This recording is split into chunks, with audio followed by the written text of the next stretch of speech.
My name is Danis. I am from Nebraska, literally 22 miles from the exact geographic center of the United States, continental U.S. And I joined the Army in 1973. There are things that need to be done, that beg to be done, and if you quit, especially when I was coming up, there's not usually somebody to step in. So you have to decide if you're going to participate in getting things accomplished or if you're going to let them go to the wayside. And that means sometimes you have to take some pretty big risks. So you have to be willing to take risks.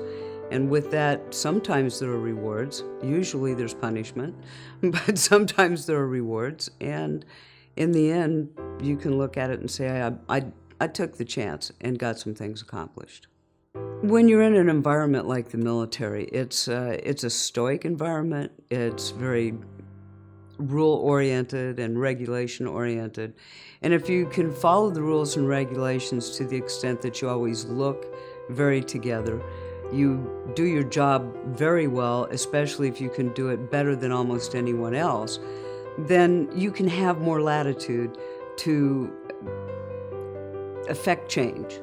So I was in journalism and broadcasting when I was in the service, when I was on active duty, and then I was in psychological warfare in the reserves. I tried to do everything as best as I could and better than others so that I had the latitude to make change. And so I got involved in a lot of efforts that I would not have otherwise had the flexibility to participate in. When I was in E4, I was a specialist. A lot of the guys that I was serving with were E5s, and they were getting called to go to NCO Academy, and they didn't want to go. And they were broadcasters. They were like, I don't want to go. I'm a disc jockey. Or, I don't want to go to that. I don't want to do that. And I said, oh, if they called me up to do it, I would go and do the NCO Academy. And my first sergeant came in and said, really, you would? And I said, yeah. And there were 2 NCO academies in Europe. One of them was more for the administrative types, which you would consider most journalists or disc jockeys and the like would fall under. And the other one was 7th Army NCO Academy, which was Special Forces. And so I said, well, I'll do it. And they said, well, they don't allow women to go, for one thing. And I said, okay. Well, if they allow women to go, you go ahead and sign me up. And lo and behold, they decided at the 7th Army NCO Academy to allow women in. So when they had the first and second class, I went to the NCO Academy. And they were so expecting us to fail, working with these men who were all special forces, that they completed our diplomas and they said, for his accomplishments. And then about, I don't know, it was probably a year after I graduated, the commander of the NCO Academy, who was a command sergeant major, it's the only academy in the country and in the military that has someone other than an officer in charge of it. And he sent me this beautiful letter and said, you know, we didn't have time to make the new certificates, and really they just didn't think we were going to be able to do it. And he said, so we'd like you to send the certificate back, and then we will send you one that says her.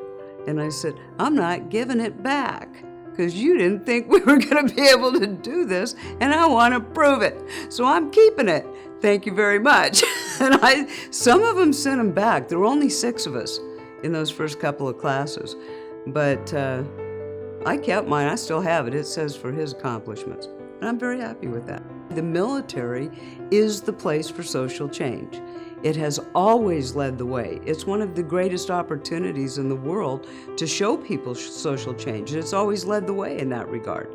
The military was desegregated before general society was. It was like, okay, we're gonna use the military. It's the great experiment. It's always been the place where we did those things. So, you know, why not? That's where we do it. And actually, the military excels at that. It's a good opportunity. It's why I still tell young women to go in the service today, in spite of some of the drawbacks. I think that, and I think this is true of almost everybody I've ever met that's done it first. If you're somebody who has who's been like the first person or the first woman or the first black woman or the first black guy or the first disabled person or whatever the first is, you're generally not even thinking that way. You're just wanting to do something they're not wanting to let you do. And so you go and you just work really hard so you can do it, and then you move on to the next thing. And very often you find out you're doing another thing nobody else wanted you to do or was going to let you do.